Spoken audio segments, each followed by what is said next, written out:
اعوذ باللہ من الشیطان الرجیم اعوذ باللہ بسم اللہ الرحمن الرحیم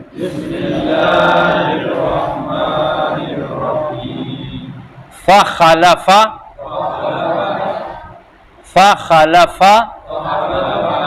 پھر جان نشین ہوئے من بعدہم ان کے بعد خلفن نالائق لوگ اضاعوا جنہوں نے ضائع کی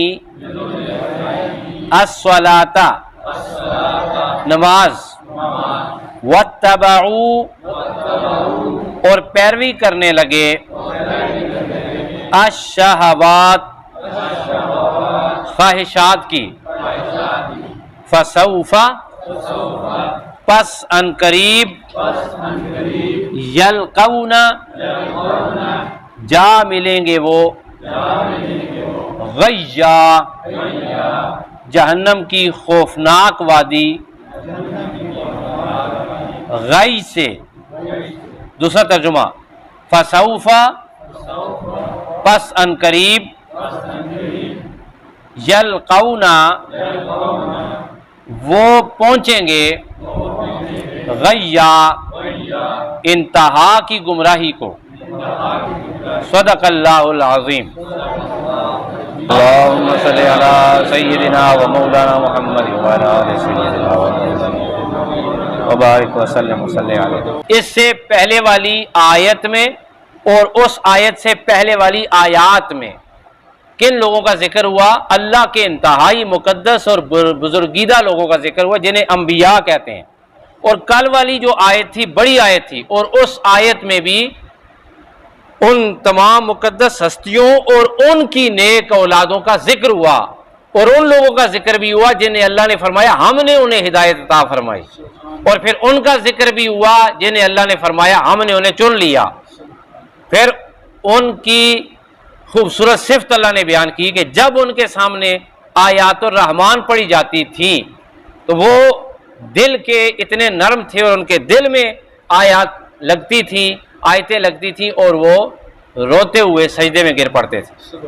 آج ان کے برعکس وہ لوگ ذکر کیے جا رہے ہیں کہ جو کہ برے اعمال کرتے تھے، اور ان کے کون کون سے برے اعمال آج ذکر ہوئے ہیں اور اللہ تعالیٰ ان پہ کتنا ناراض ہے اور ہمارے لیے اس میں کیا سبق ہے. آئیے آج کی تفسیر نبی پاک صلی اللہ علیہ وآلہ وسلم کی نگاہ کرم سے شروع کرتے ہیں. آقا علیہ الصلوۃ والسلام ارشاد فرماتے ہیں، مسلم شریف حدیث کا نمبر ہے 80، کہ مجھ سے پہلے ہر امت کو اللہ تعالیٰ نے جو نبی عطا فرمائے تو نبیوں کو اللہ تعالیٰ نے کچھ مددگار اور اصحاب بھی عطا فرمائے جو اپنے نبی کے طریقہ کار کے کاربند تھے. پھر ان کے بعد نالائق لوگ آئے جنہوں نے اپنے کام کے خلاف بات کی. نمبر 2، جس کا حکم ان کو دیا گیا اس کے خلاف انہوں نے کام کیا. جنہوں نے بات کی شریعت کے خلاف، جنہوں نے کام کیا فعل کیا شریعت کے خلاف، ان کو کیا سمجھنا چاہیے؟ آقا علیہ الصلوۃ والسلام فرماتے ہیں کہ ایسے لوگ اتنے برے ہیں کہ جس نے ان کے ساتھ ہاتھ سے جہاد کیا وہ بھی مومن ہے، جس نے ان کے خلاف زبان سے جہاد کیا وہ بھی مومن ہے، جس نے انہیں دل میں برا جانا وہ بھی مومن ہے. اور پھر فرمایا اس کے بعد رائی کے دانہ کے برابر بھی ایمان کا کوئی حصہ نہیں ہے. اس حدیث سے آپ اندازہ لگا سکتے ہیں کہ شریعت کی خلاف ورزی کرنی کتنا بڑا گناہونا گناہ ہے اور کتنا کبیرہ گناہ ہے کہ نبی پاک صلی اللہ علیہ وسلم نے ارشاد فرمایا کہ 3 درجوں پر ان کے ساتھ جہاد کرنا ضروری ہے.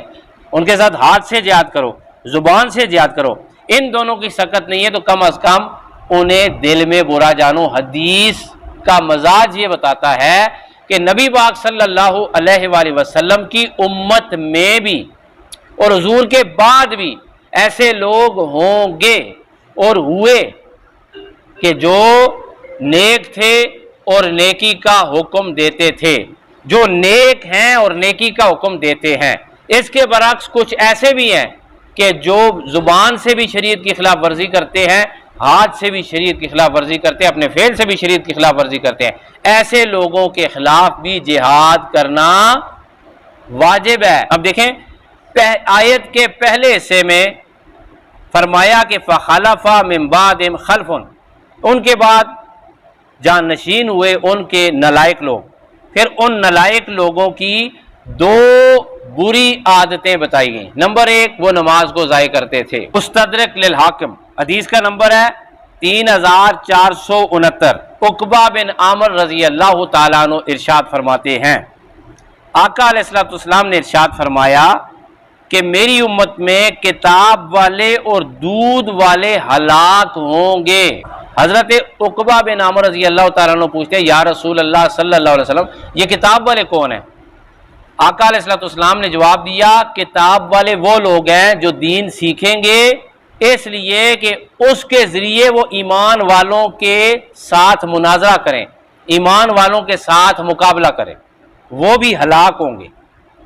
بری نیت سے دین سیکھنا، بری نیت سے مدرسے میں داخل ہونا، بری نیت سے علم کے راستے پہ چلنا کہ میرے پاس علم آئے گا، میں لوگوں کے ساتھ مقابلہ کروں گا، لوگ مجھے بڑا عالم کہیں گے، مناظرہ کروں گا۔ جیسے آج مسلمان آپس میں لڑتے ہیں نا کہ مناظرہ ہو رہا ہے جی، اور مسلمان ہی مسلمان کے خلاف مقابلہ کرتا ہے، کتابیں بڑی بڑی رکھی ہوتی ہیں دونوں اطراف میں، اور وہ ایک دوسرے کو غلط ثابت کر رہے ہوتے ہیں۔ ایک کہتا ہے جی نبی پاک صلی اللہ علیہ وسلم میں یہ صفت تھی، دوسرا کہتا ہے نہیں، وہ ادھر سے بھی ثابت کر رہا ہوتا ہے، ادھر سے بھی ثابت کر رہا ہوتا ہے۔ حضور علیہ الصلوۃ والسلام نے دونوں کو بھی ناپسند فرمایا۔ البتہ جو حضور علیہ الصلوۃ والسلام کی صفات، آقا علیہ الصلوۃ والسلام کی بڑائی بیان کر رہا ہوتا ہے، اس پر تو اللہ کی رحمتیں نازل ہوتی ہیں اگر اس کی نیت اچھی ہے۔ حضرت عقبہ بن عامر رضی اللہ تعالیٰ عنہ ارشاد فرماتے ہیں، یا رسول اللہ صلی اللہ علیہ وسلم یہ دودھ والے کون لوگ ہیں؟ آقا علیہ الصلوۃ والسلام نے ارشاد فرمایا، دودھ والے وہ لوگ جو اپنی خواہشات کی پیروی کریں گے اور نمازوں کو ضائع کریں گے۔ دودھ والے کون سے لوگ ہیں؟ جو اپنی نفسانی خواہشات کی پیروی کریں گے اور نمازیں ضائع کریں گے۔ دو ان کے اندر برائیاں بیان کی ہیں۔ اس آیت کی تفسیر میں علامہ خازن اس حدیث کو لے کر آئے ہیں، المتوفیٰ 741 ہجری۔ اچھا، اس کے بعد اللہ تعالیٰ ارشاد فرماتے ہیں نماز چھوڑنے والی برائی کے بعد، وَاتَّبَعُوا الشَّهَوَاتِ، کہ وہ خواہشات کی پیروی کریں گے۔ علامہ خازن فرماتے ہیں اپنی خواہشات کو پورا کرنا اور اپنی خواہشات کے پیچھے چلنے سے مراد یہ ہے کہ نیکیوں کے مقابلے میں وہ برائیوں کو ترجیح دیں گے۔ نیکی کا موقع ہوگا وہ نہیں کریں گے، اس کے مقابلے میں برائی کریں گے، برائی کو پسند کریں گے، نیکی کو پسند نہیں کریں گے۔ ایسے لوگ نفسانی خواہشات کے پیچھے پڑے ہوئے ہیں۔ تفسیر کے پہلے حصے میں فرمایا کہ یہ کیا ہوں گے؟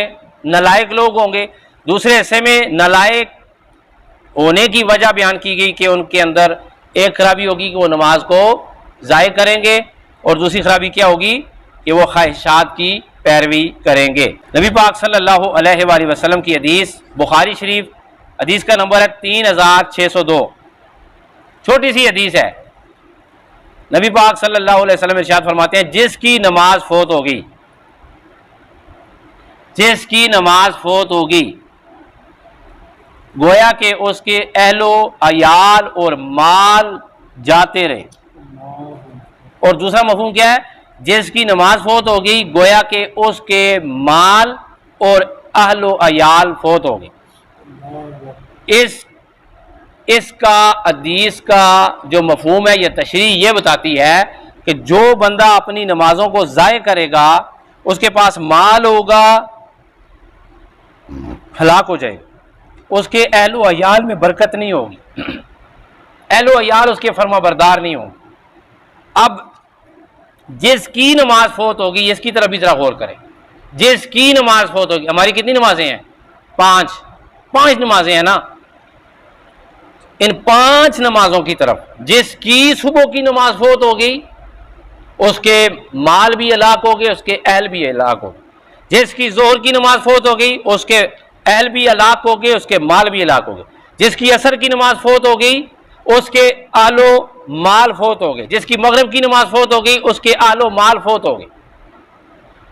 جس کی عشاء کی نماز فوت ہو گئی اس کے اہل و عیال اور مال فوت ہو گئے۔ جس کی جمعے کی نماز قضا ہو گئی، فوت ہو گئی، اس کے ساتھ بھی یہی معاملہ ہوگا۔ جس کی عید کی نماز رہ گئی جان بوجھ کر تو اس کے ساتھ بھی یہی معاملہ ہوگا۔ اللہ تعالی ہم سب کو اپنی نمازوں کی حفاظت کی توفیق عطا فرمائے۔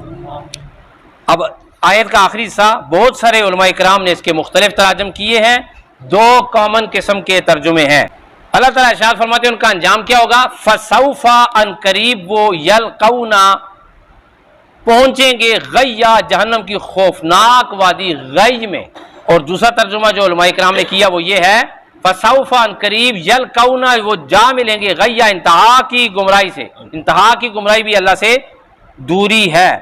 اچھا، یہ جو حدیث آپ کی خدمت میں ابھی میں پیش کر رہا ہوں، یہ علامہ بغوی رحمۃ اللہ تعالی علیہ المتوفا 510 ہجری اور ایک اور روایت کے مطابق 516 ہجری آپ کی وفات کا سن ہے۔ وہ اپنی تفسیر بغوی میں اس کو لے کر آئے اسی آیت کی تفسیر میں۔ آپ فرماتے ہیں حضرت عبداللہ بن عباس رضی اللہ تعالیٰ عنہ نے بیان فرمایا کہ غی جہنم میں ایک وادی ہے جس کی گرمی سے جہنم کی تمام وادیاں پناہ مانگتی ہیں، اور وہ ان 5 بندوں کے لیے بنائی گئی یہ وادی۔ اتنی گرمی ہے اس کے اندر، 5 قسم کے بندے اس میں جائیں گے۔ نمبر 1، زنا کے عادی لوگ، اللہ ہم سب کو بچائے۔ نمبر 2، شرابی، عادی شرابی۔ نمبر 3، سود کے عادی، سود خور۔ نمبر 4، والدین کے نافرمان۔ نمبر 5، جھوٹی گواہی دینے والے۔ یہ 5 قسم کے لوگ غی وادی میں جائیں گے۔ اور اس تفسیر کی روشنی میں، یہ تو حدیث ہے نا، حدیث تو نبی پاک صلی اللہ علیہ وسلم نے فرمائی ہے نا، اور قرآن میں اللہ کیا فرماتا ہے کہ اس وادی میں کون سے لوگ جائیں گے؟ وہ نمازوں کو ضائع کرتے ہوں گے اور اپنی نفسانی خواہشات کی پیروی کرتے ہوں گے۔ تو اللہ تعالیٰ کی بارگاہ میں دعا ہے کہ آج کی بیان کردہ احادیث اور قرآن مجید کی اس تفسیر کی روشنی میں ہم سب کو تمام برائیوں سے محفوظ فرمائے، اللہ ہمیں نیکیاں کرنے کی توفیق عطا فرمائے۔ کل کے 1-2 سوال کر لیتے ہیں جی۔ کل جو آیت گزری اس میں کوئی بندہ بتا سکتا ہے کہ اسرائیل کا معنی کیا ہے؟ یہ حضرت یعقوب علیہ السلام کا لقب ہے۔ تو بعض اوقات جو کہ اسرائیل جسے ہم نہیں مانتے، اس ملک کا نام بھی اسرائیل ہی ہے نا، تو وہ یہودی ہیں، ظاہر ہے وہ حضرت موسیٰ علیہ السلام کے وہ بزرگ جو تھے حضرت یعقوب علیہ السلام، ان کے نام پہ انہوں نے ملک رکھا ہے اسرائیل۔ تو بنی اسرائیل یعقوب علیہ السلام کے بیٹے، تو بنی اسرائیل ایک قوم تھی، ٹھیک ہے، ظاہر یہودی قوم تھی وہ، تو انہوں نے اپنے ظاہر نبی جو بزرگ تھے ان کے نام پر، حالانکہ وہ ان کی تعلیمات کو بھول گئے، اسرائیل ملک کا نام رکھا۔ تو جب بھی اسرائیل کی مذمت کریں تو یہ ذہن میں ہونا چاہیے کہ اسرائیل نام حضرت یعقوب علیہ السلام کا ہے، ان کا لقب ہے، اس نام کا احترام ہمارے دلوں میں ضرور ہونا چاہیے۔ بے شک ہم اسرائیل کی پالیسیوں کے خلاف احتجاج بھی کر سکتے ہیں، ان کے خلاف بات بھی کر سکتے ہیں، بیان بھی ریکارڈ کرا سکتے ہیں۔ تو یہ تو کل کا جو سیشن تھا اس کا سوال تھا۔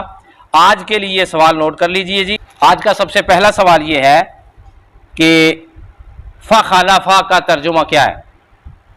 کہ جان نشین ہوئے۔ دوسرا سوال یہ ہے خلفن کا ترجمہ کیا ہے؟ نالائق۔ دو ہیں، خلفا اور خلفن۔ خلفن کا کیا معنی ہے جی؟ نالائق۔ تیسرا سوال ہے کہ سورہ مریم آیت نمبر 59 کی روشنی میں کن 2 برائیوں کو بیان کیا گیا کہ جن کے کرنے والے لوگ نالائق ہوں گے؟ وہ کون کون سی 2 برائیاں ہیں؟ نماز کو ضائع کرنے والے اور نفسانی خواہشات کی پیروی کرنے والے۔ سوال نمبر 4 ہے جی کہ ان کے لیے کیا سزا ہے؟ جو یہ 2 برائیاں رکھیں گے ان کے لیے کیا سزا ہے؟ تو ان کے لیے کیا سزا ہے جی؟ ایک سزا تو یہ ہے کہ وہ جہنم کی وادی غی ہے جن کے اندر ان کو پھینکا جائے گا، جس کے اندر انہیں پھینکا جائے گا، اور دوسرا یہ ہے کہ وہ انتہا کی گمراہی کو پہنچ جائیں گے۔ سوال نمبر 5 ہے، بخاری شریف حدیث کا نمبر 3602 کی روشنی میں نماز جس کی فوت ہو گئی اس کا کیا کیا فوت ہو جائے گا، کیا کیا جاتا رہے گا، اس کے اہل و عیال بھی جاتے رہے اور اس کا مال بھی جاتا رہا۔ تو انشاءاللہ تعالیٰ کل دوبارہ آپ کی خدمت میں حاضر ہوں گے۔